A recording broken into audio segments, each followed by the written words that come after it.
On February 29, 2072, our nation as we knew it was irrevocably altered. It all began deep in the Great Victoria Desert, where a catastrophic radiation event triggered an apocalyptic chain reaction. The fallout didn't just scratch the earth, it transformed humans into zombies, plunging society into chaos. This day, now known as the fracture, marks the moment the world split apart, socially, politically, and physically, as civilization began to crumble. By 2079, the remnants of humanity have sought refuge behind Defender's Ring, a towering 8-meter steel barrier surrounding what was once Melbourne. For years, it has been our last line of defense against the relentless hordes outside, as the infected are beginning to breach the outer suburbs of Melbourne. This inspired our cast and crew to band together and create Wasteland Wonders, a show dedicated to helping fellow survivors not just survive, but thrive in this harsh new world.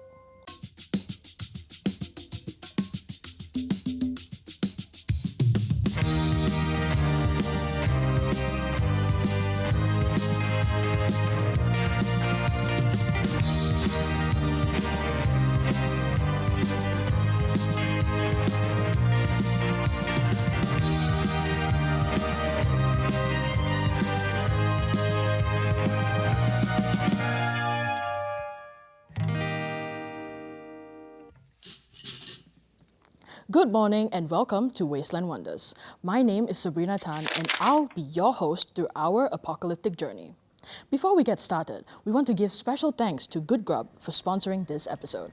In today's episode, we are going to look at how to forage and preserve food apocalypse style, valuable insider insight into the state of service and survival, and lastly, a sweet treat for you. Alrighty, just before we get started, how's everyone doing? Yeah, awesome. I know I'm doing well. My donkey managed to ward off a thief from stealing my rations last night, and I found my previously stranded cat in the shed behind the studio this morning. I hope everyone is managing well through these trying times. On to pressing news. Radiation levels seem to be plummeting, falling by more than 40% compared to a week ago. But more havoc has been wreaked on the outer suburban area, with crime up by 70% and houses looted hourly. However, zombie sightings have decreased by 5%. Now, let's try to beat the odds and see another day. Before we continue, we have a short message from the sponsor of today's episode. Take it away. Are you frustrated that your survival comes at the expense of sacrificing flavor? Well, here at Good Grub, we believe that good food is paramount, even in a post-apocalyptic world. Our culinary innovators have scoured the nation for long-forgotten ingredients to transform into nutritious and delicious meals. Use code WASTELAND4L when signing up. The first 20 to order our Grubby Grab and Go at www.goodgrubworld.com.au will get a free sample drink from our partners. And the first 50 orders will also have the chance to put their names in the running for an exclusive Good Grub tasting experience. Again, use code WASTELAND4L for free membership and shipping only for this month. So, what are you waiting for? Order now while stocks last. Now, are you feeling fearful, about to cluelessly embark on your first forage? Fret not. For now, I'd like to introduce our presenters in the field, our fearsome foragers, Tyson and Jack. Let's cross to them for their pro tips and tricks on foraging apocalypse style. Hello everybody, I'm Jack, and this is Tyson, and welcome to Fearsome Foragers. Pleased to meet you. Today, we'll show you that when it comes to searching for provisions in the apocalypse, we've got you covered. We'll teach you tips and tricks to successfully forage, and as my cousin Elijah would say, and our traveling companion, Tyson's got an uncanny knack for puns.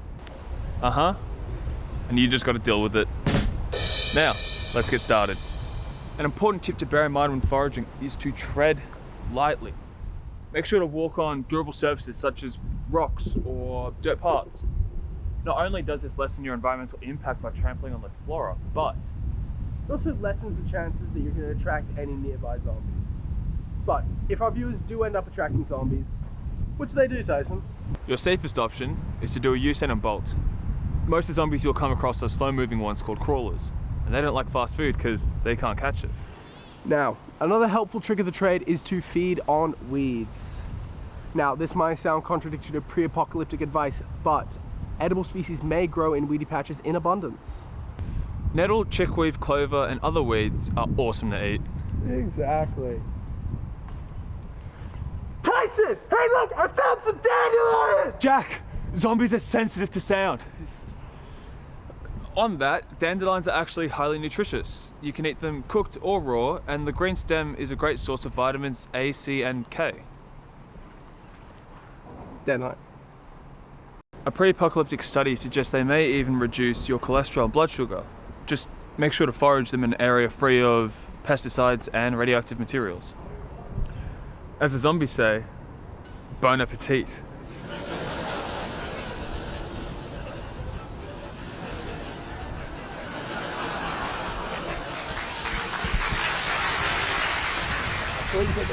Tastes good. The more mature the plant is, the more bitter. You gotta let them cook. Good job, Jack. You've attracted some zombies. Alright, folks, this is what we'd call a zombie run. You mean temple run? A zombie run!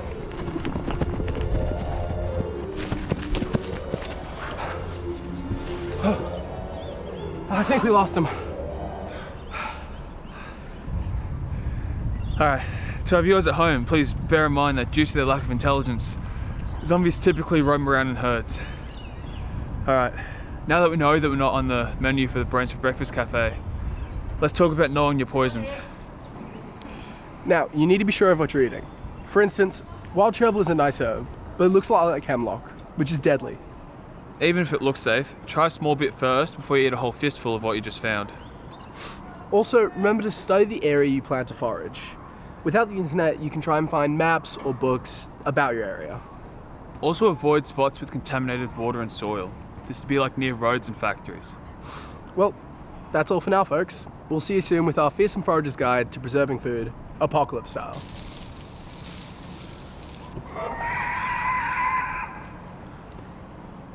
Zombie run! Wait, Jack! Well, thank you so much, Tyson and Jack. Well, now here with us today, we have long-time hospitality industry worker and culinary expert. Keira, welcome! Thank you for having me, Sabrina. It's our pleasure. So, can you tell us about your background and what drew you to your line of work? Well, I really just felt a passion for learning to cook, and creating dishes was a form of expression for me. So after I completed my studies in commercial cookery, I started back both in the pre-apocalyptic times, working as an apprentice chef, and worked in the fine dining restaurant alongside long-time industry professionals. Throughout my career, I've worked in many restaurants and gained a lot of experience in the field. Wow, that sounds so cool. What are some essential cooking skills that our viewers need to know in order to, survive in this apocalyptic wasteland? Well, in the world we live in now, food and resources can be very scarce, and all of our cooking equipment is a lot harder to come by. So I think that learning the basics of cooking is very important and essential for people to know, now more than ever. Nutrition knowledge may be a good place for people to start, as surviving is our #1 goal.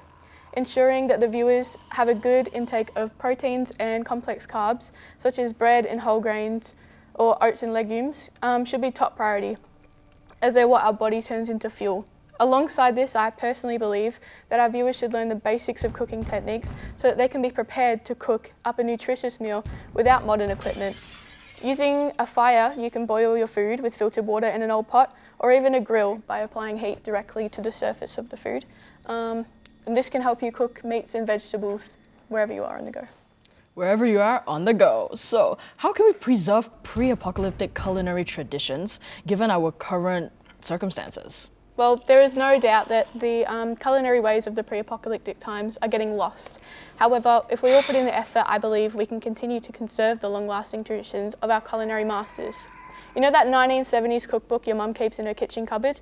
Make sure to stuff that in your survival bag, as there's no doubt it'll come in handy if you find yourself stranded out in the apocalypse, and having this piece of physical proof helps us to preserve these culinary techniques and these traditions.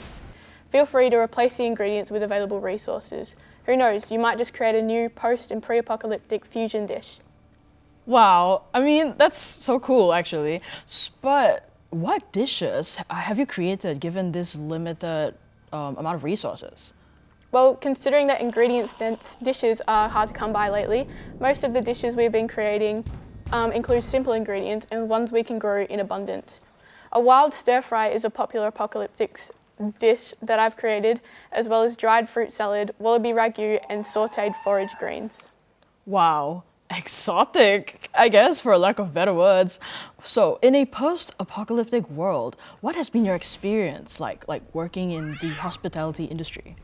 Well, Sabrina, the amount of employees previously working for the hospitality industry has decreased, which hasn't had the most of pleasant impacts on the workforce or our happiness. Most restaurants are very understaffed at the moment, and the demand for food is skyrocketing. It is not uncommon for the industry to face challenges, however we understand that everyone is having a very difficult time right now and facing adversities, so we need to keep an upbeat attitude. Damn. Well, I can only imagine. Thank you so much for your valuable insight, Keira. Now, let's witness Tyson and Jack's preservation prowess. Hey guys, welcome to Fearsome Forager's Guide to Preserving Food. So you've managed to find food in the wasteland. Great. What happens when you've collected too much and you can't eat it all? Well, that's where we come in. Today, we'll be showing you how to preserve your food in the apocalypse. Before the apocalypse, you're probably used to using a fridge or freezer to prolong the life of your food. But obviously now you can't do that unless you have a generator. For this tutorial, we're assuming that you don't have one. Some of the oldest methods of food preservation include drying, burying, smoking, and fermenting. Now, we gave some of these a go so you don't have to. Let's talk about drying. In the old days, you might have had access to a dehydrator or at least an oven. But now it's gonna be hard to find one. Luckily, we have access to the big oven in the sky, the sun. That's right. For this method, all you need is a drying rack of sorts. Might have one of these lying around. Or you can make your own out of bark and sticks. This method works especially well for drying fruit. Now, it's important to cut your fruit up into little pieces and leave it on the drying rack. Then you want to put it out where it's going to get full sun, and you don't want to touch it for a couple days. But we have one we prepared earlier. Wow, look at that. This looks great. I'm pretty sure they're covered in insects. It's just extra protein.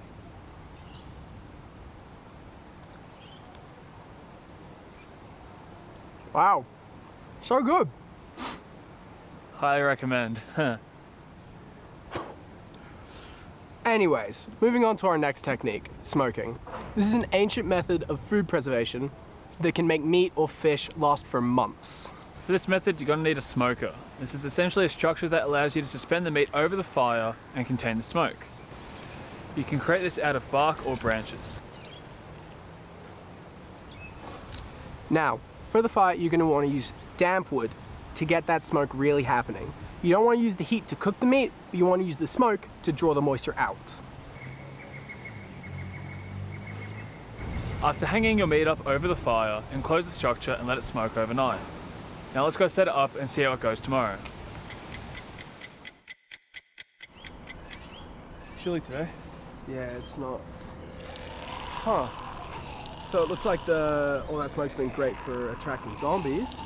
Yeah, maybe don't try this one at home, folks. But they do seem to be enjoying it. Yeah, we're gonna go.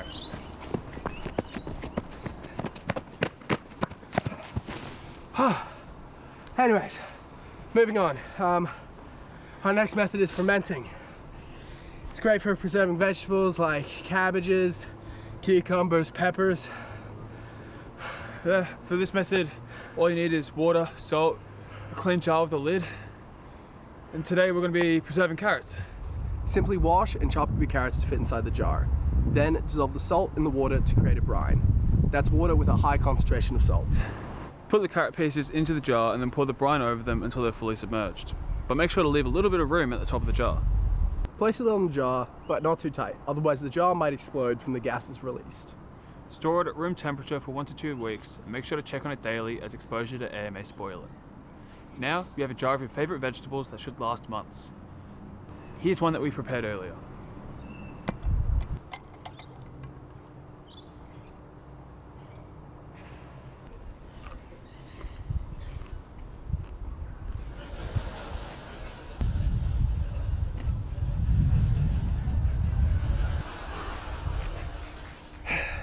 Anyway, after some time, check the flavor to see if the carrots taste good, and then if they do, move them to a cool place like a refrigerator.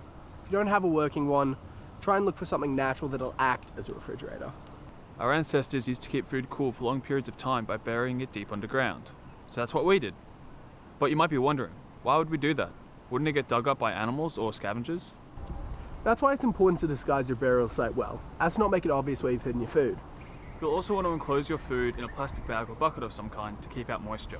If any moisture does get in, you run the risk of spoiling your food. That's why you should only bury food that's dried or canned. Now, we hit a stash around here earlier, and we're gonna go find it. Let's get digging.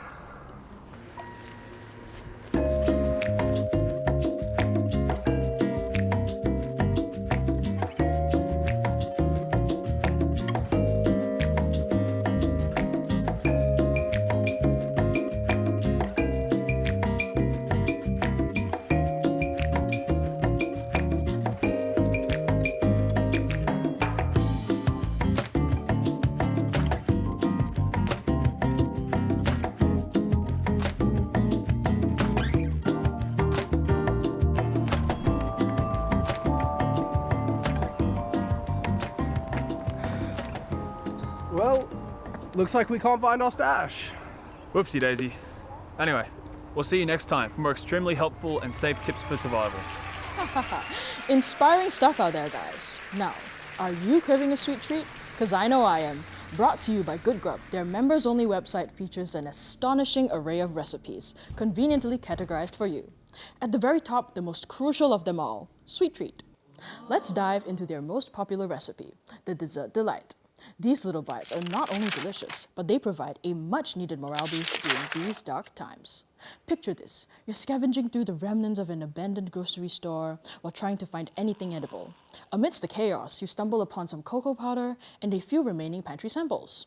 What if I told you that you could transform these into a delightful treat? Here's how to make your very own Dessert Delight with my sous chef, Sarah. Welcome, Sarah. Hi, Sabrina. Thank you for having me. It's my pleasure to have you.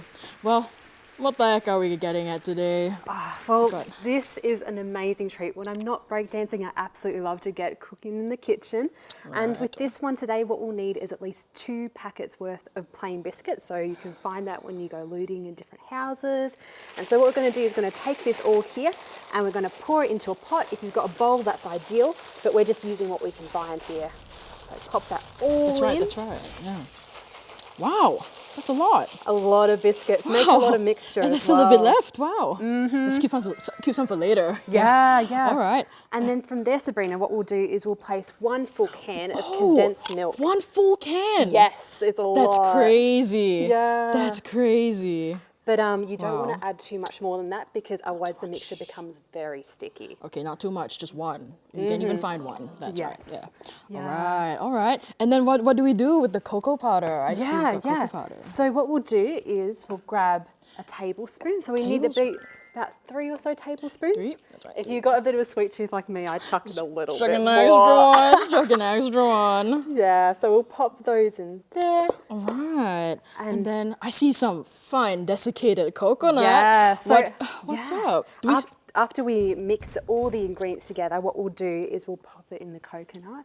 And then we roll, and then we roll. Okay, roll with us. Let's go. So this one is a bit more hands-on, a bit messy. Okay. So I'm actually going to take my hands for this. I know. Wow. I know. Okay, yeah. And I'm going to make the mixture. Master. Okay. So I'm just combining combining all the ingredients until it's nice and thick. Wow. And was this a family recipe? Or? Yeah. Wow. As a kid, what we'd do is we'd take a tire and actually go to the. Yeah, I know, we were a bit lazy. Didn't end up using the rolling pin for the biscuits. I think this was under a tank because I found it at some sites. Yeah. Okay, so that was pretty fast. Wow. So 5-minute crafts. Yeah. Wow. So it looks like we have a bit more in the way of biscuits, so we need a bit more condensed milk. So you can see already that I can help out with very sticky. It's very sticky. Yeah, so it's important. We're adding more, it's going to be even more sticky. Absolutely. Wow. So the whole thing? Yes, the whole thing. Or even just halfway. Even just halfway. Yes, yeah. Let's see how we go. That should be perfect. Okay. And what we'll need also is probably to wet our hands as well, because this is a That's very, right, a that's right. very sticky process. But it is a fantastic recipe from Good Grubs. You gotta admit. It smells fantastic already. I could eat it just raw like that right now, but I Yeah. won't. I'll hold myself back. Well, one of the great things about making this is that you don't need to cook it at all. All you got to do, put it aside in a cool, nice, dry place, and yeah, it's set. Call it a day. Wow. Yeah. Oh, save some for later. Pop it in coconut. Pop it in the coconut. Okay. Until we have a nice ball, so make it nice. And it looks a bit lopsided, so please bear with me. But we'll pop this here and then we'll let it set. Wow. Yeah. Wow. What can I say? What can anyone say? Delight. A dessert delight. Absolutely, Sabrina. Yes. How many of these do you usually make? Oh, so this could make a batch of like 2 dozen. 2 dozen? Yeah, We'll talk about absolutely. feeding a city. We can feed a capital. Absolutely, Wow. absolutely. And with food being such a Scarcity, scarce resource, that's right, yeah. It's so incredibly important that we make sure that everyone is right. fed. 2 dozens, that's about two armies or something. One army. Absolutely, Depends, absolutely. Yeah, wow. Got another one right here as well. Wow, and that's even Yeah. more perfect than the previous one. I'll help you Oh, out here. thank you, Wow, Sabrina. you're lining up the Yeah. trays. Let's open a bakery. What do you Yes. think about that? Sounds good. Sounds I like the sound of that. Wow. That's amazing. Well, I'd like to say thank you so much, Sarah. You've been a Sabrina. delight, a dessert delight. Well, we've not only got this for Good Grub. We have got Matcha Miracle. You're kidding. I'm not. Yeah, yeah. I'm surprisingly Yeah. not. So how do you make the mixture? Well, first, you're gonna get a tiny whisk, like I have right here. If you can't find a tiny whisk, too bad. Probably took the last one. Next, you're gonna want some matcha powder. Wow, they've It been is- hard to find. Isn't it crazy? Yeah. Yes, definitely not looted in someone else's garage. But hey, whatever works, right? Anyways, take out the matcha and put it in a cup, whatever cup you can find. Especially using what you can find, because condensed milk, making it an even sweeter treat. Yeah. Now, you're gonna want to put all of it in there. And I'm so sad. This is my last stash. I'll use for this, which is actually so worth it if I'm being so honest. So wow. Yeah. So once you've got that in there, you're gonna want to chuck in some more water, and then stir. And so how long do you stir it for, Sabrina, until like the mixture's thick or smooth or? I think until it's smooth. Yeah, it's Yeah. it's stir to taste. Yeah, so yeah. you choose how what the consistency, Oh, what that's brilliant. consistency you prefer, and then Yeah. you stop. And then I think we had one that you prepared earlier. Is that right? you're so right. Yeah. Oh, that looks so good. Oh my gosh. Like talk Wow. about good cooking. Cooking, Better than me, good for cooking, sure. barista, lifestyle. Well, what else can we say, folks? Thank you so much for your time. And don't forget, do yourself a favor and visit www.goodgrubworld.com.au, because it's crucial to treat yourself while battling adversity and chaos. In these tough times, remember, a little sweetness can go a long way. Again, use code WASTELAND4L for free membership and shipping only for this month. Whether it's enjoying dessert delights after a long day of foraging, or sipping a matcha latte to keep your spirits up, treating yourself amidst the chaos is not just a luxury, it's a necessity. Well, I think that's all for today's episode, guys. Thank you for tuning in to Wasteland Wonders. We'll see you next time, or never.